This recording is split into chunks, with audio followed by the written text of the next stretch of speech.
Tuhan, Allah Bapa kami yang ada di surga, kembali malam hari ini kami mau membaca firman-Mu. Kami mau merenungkannya supaya firman-Mu dapat menjadi kekuatan dan pelita bagi kami.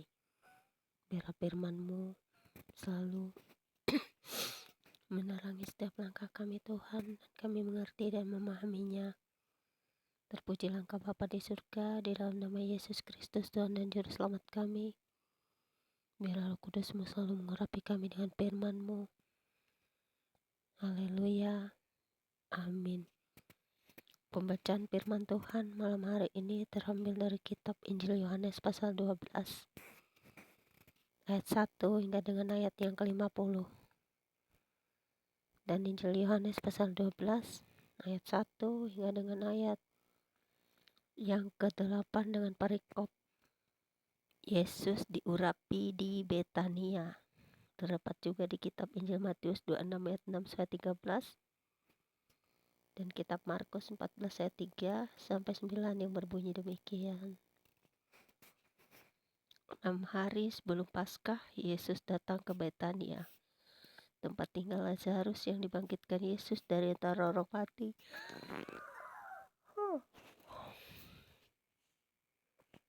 Di situ diadakan perjamuan untuk dia dan Marta melayani. Sedang salah seorang yang turut makan dengan Yesus adalah Lazarus. Maka Maria mengambil setengah kati minyak narwastu murni yang mahal harganya, lalu meminyaki kaki Yesus dan menyekanya dengan rambutnya, dan bau minyak semerbak di seluruh rumah itu. Tetapi Yudas Iskariot, seorang dari murid-murid Yesus yang akan segera menyerahkan dia, berkata, "Mengapa minyak narwastu ini tidak dijual 300 dinar dan uangnya diberikan kepada orang-orang miskin?"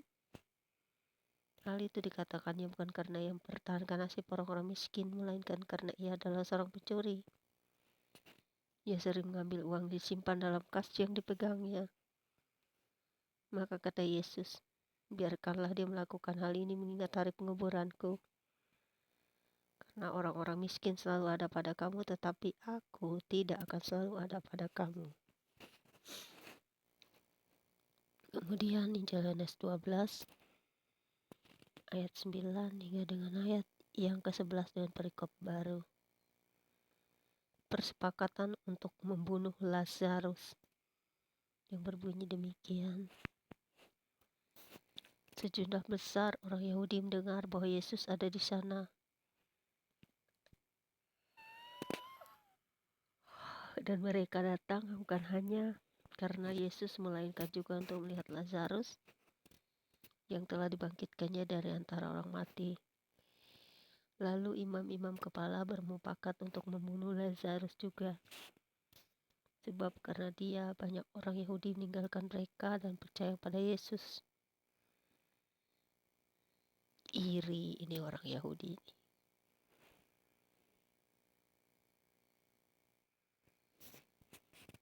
Kemudian Injil Yohanes pasal 12 ayat 12 hingga dengan ayat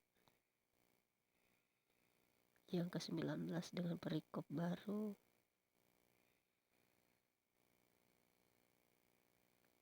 Yesus dielu-elukan di Yerusalem di Matius 21 ayat 1 sampai 11, di kitab Markus 11 ayat 1 sampai 10, di kitab Injil Lukas 19 ayat 28 sampai 38 yang berbunyi demikian. Keesokan harinya ketika orang banyak yang datang merayakan pesta. Ngap terus kok, maaf. Keesokan harinya ketika orang banyak yang datang merayakan pesta mendengar bahwa Yesus sedang di tengah jalan menuju Yerusalem, mereka mengambil daun-daun palem dan pergi menyongsong dia sambil berseru-seru, "Hosana, diberkatilah dia yang datang dalam nama Tuhan, Raja Israel." Yesus menemukan seekor keledai muda, lalu ia naik ke atasnya seperti ada tertulis, "Jangan takut, hai putri Sion, lihatlah rajamu datang, duduk di atas seekor anak keledai." Mula-mula murid-murid Yesus tidak mengertikan hal itu. Tetapi sesudah Yesus dimuliakan, teringatlah mereka bahwa nas itu mengenai dia, dan bahwa mereka telah melakukannya juga untuk dia. Orang banyak yang bersama-sama dengan dia ketika ia memanggil Lazarus keluar dari kubur dan bangkitkannya dari antara orang mati, memberi kesaksian tentang dia. Sebab itu orang banyak itu pergi menyongsong dia, karena mereka mendengar bahwa ia yang buat mujizat itu. Maka kata orang-orang Farisi seorang kepada yang lain, "Kamu lihat sendiri bahwa kamu sama sekali tidak berhasil. Lihatlah, seluruh dunia datang mengikuti dia." Kemudian Injil Yohanes 12 ayat 20 hingga dengan ayat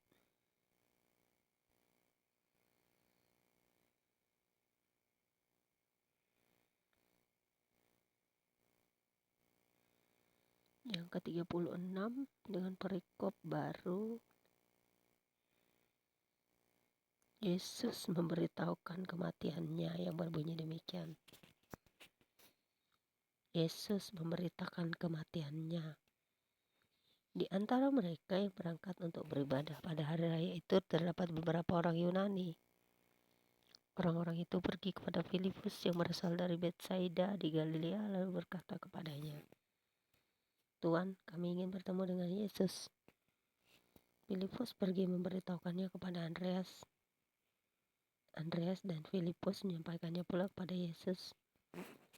Tetapi Yesus menjawab mereka, katanya, "Telah tiba saatnya Anak Manusia dimuliakan. Aku berkata kepadamu, sesungguhnya jikalau biji gandum tidak jatuh ke dalam tanah dan mati, ia tetap satu biji saja, tetapi jika ia mati, ia akan menghasilkan banyak buah. Barang siapa mencintai nyawanya, ia akan kehilangan nyawanya. Tetapi barang siapa tidak mencintai nyawanya di dunia ini, ia akan memeliharanya untuk hidup yang kekal. Barang siapa melayani aku, ia harus mengikut aku, dan di mana aku berada, di situ pun pelayanku akan berada. Barang siapa melayani aku, ia akan dihormati Bapa. Sekarang jiwaku terharu. Dan apakah yang akan kukatakan? Bapa, selamatkanlah aku dari saat ini. Tidak sebab untuk itulah aku datang ke dalam saat ini. Bapa, muliakanlah namamu. Maka terdengarlah suara dari sorga. Aku telah memuliakannya, dan aku akan memuliakannya lagi. Orang banyak yang berdiri di situ dan dengarkannya berkata bahwa itu bunyi guntur. Ada pula seorang yang berkata, seorang malaikat telah berbicara dengan dia. Jawab Yesus, suara itu telah terdengar bukan oleh karena aku, melainkan oleh karena kamu. Sekarang berlangsung perhakiman atas dunia ini. Sekarang juga penguasa dunia ini akan dilemparkan keluar. Dan aku, apabila aku ditinggikan dari bumi, aku akan menarik semua orang datang kepadaku. Ini dikatakannya untuk menyatakan bagaimana caranya ia akan mati. Lalu jawab orang banyak itu, kami telah mendengar dari hukum Taurat bahwa Mesias tetap hidup selama-lamanya. Bagaimana mungkin engkau mengatakan bahwa anak manusia harus ditinggikan? Siapakah anak manusia itu? Kata Yesus pada mereka, hanya sedikit waktu lagi terang ada di antara kamu. Selama terang itu ada padamu, percayalah kepadanya, supaya kegelapan jangan menguasai kamu. Barang siapa berjalan dalam kegelapan, ia tidak tahu kemana ia pergi. Percayalah kepada terang itu selama terang itu ada padamu, supaya kamu menjadi anak-anak terang. Sesudah berkata demikian, Yesus pergi bersembunyi dari antara mereka. Mengerti kita bahwa terang itu adalah Yesus sendiri. Karena Allah adalah terang, Yesus adalah terang. Kemudian kitab Injil Yohanes pasal 12 ayat 37 dengan ayat yang ke-43 dengan perikop baru. Mengapa orang Yahudi tidak dapat percaya? Yang berbunyi demikian. Dan meskipun Yesus mengadakan begitu banyak mujizat di depan mata mereka, namun mereka tidak percaya kepadanya, supaya genaplah firman yang disampaikan oleh Nabi Yesaya. Tuhan, siapakah yang percaya kepada pemberitaan kami? Dan kepada siapakah tangan kekuasaan Tuhan dinyatakan? Karena itu mereka tidak dapat percaya, sebab Yesaya telah berkata juga, Ia telah membutakan mata dan mendegilkan hati mereka, supaya mereka jangan melihat dengan mata dan menanggap dengan hati, lalu berbalik sehingga aku menyembuhkan mereka. Hal ini dikatakan oleh Yesaya karena ia telah melihat kemuliaannya dan telah berkata-kata tentang dia. Namun banyak juga di antara pemimpin yang percaya kepadanya. Tetapi oleh karena orang-orang Farisi mereka tidak mengakuinya berterus terang supaya mereka jangan dikucilkan. Sebab mereka lebih sukakan kehormatan manusia daripada kehormatan Allah. Nah ini saudara-saudara, jangan sampai kita tidak percaya kepada Yesus Kristus. Karena dia sudah mengatakan semuanya di sini. Mengapa orang-orang itu tidak percaya, termasuk orang-orang Yahudi? Karena mereka lebih mementingkan kepentingan dunia daripada kepentingan Allah untuk mereka. Kehormatan manusia yang dicari, bukan kehormatan Allah. Kemudian Injil Yohanes 12 ayat 44 hingga dengan ayat yang ke-50 dengan perikop baru. Firman Yesus yang menghakimi, yang berbunyi demikian. Tetapi Yesus berseru katanya, barang siapa percaya kepadaku, ia bukan percaya kepadaku, tetapi kepada dia yang telah mengutus aku.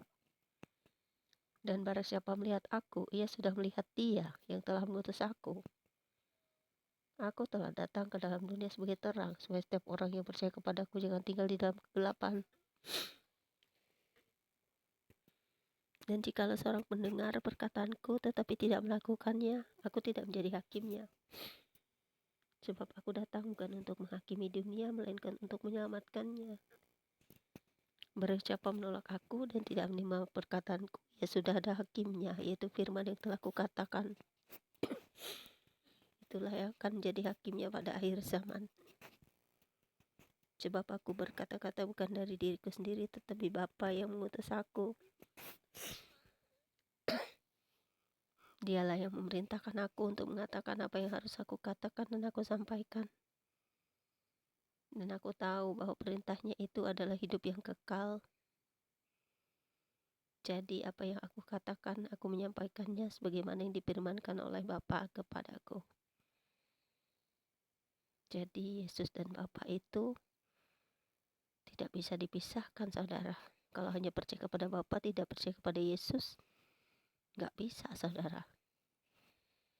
Tetap saja pengantara semua adalah Yesus Kristus. Demikianlah pembacaan Alkitab kita malam hari ini. Tuhan Yesus memberkati kita semua yang mendengarkannya, serta memelihara dan melakukannya dalam hidup kita hari lepas hari. Tuhan, terima kasih kami telah mendengar firman-Mu. Kiranya semakin hari kami semakin membaca firman-Mu, kami semakin mengenal dan dikuatkan iman kami dengan firman-Mu. Karena firman-Mu akan menerangi setiap langkah kami, supaya kami semakin mengenal Engkau, semakin dekat kepadamu, dan semakin mengerti arti kehidupan ini, di mana kami adalah alat bagi kemuliaan-Mu. Biar kami bisa memberitakan Injil melalui pembacaan firman kami, agar semua orang juga diselamatkan, karena Engkau menghendaki umat manusia diselamatkan, dibawa kepada terang-Mu. Kau sendiri adalah terang yang menerangi seluruh jagat raya ini. Tuhan Yesus, terima kasih buat firman-Mu. Biar kami selalu dicuci dan dibersihkan dengan Roh Kudus hati dan jiwa kami, untuk firman-Mu dapat bekerja di hidup kami, dan kami terus berjalan di dalam terang-Mu. Terpujilah Engkau Bapa di surga. Terima kasih Tuhan Yesus. Biarlah firman-Mu selalu menjadi rema dan kekuatan bagi kami setiap hari. Amin. Demikianlah pembacaan Alkitab kita malam hari ini. Tuhan Yesus berkati kita semua. Selamat malam, semoga mimpi yang indah, dan kita semua dijaga oleh malaikat-malaikat Tuhan. Dan Tuhan Yesus menjaga memelihara kita sampai akhir dunia. sampai pada kesudahan hidup kita, sampai Maranatha. Amin. Immanuel, God bless you all. Good night.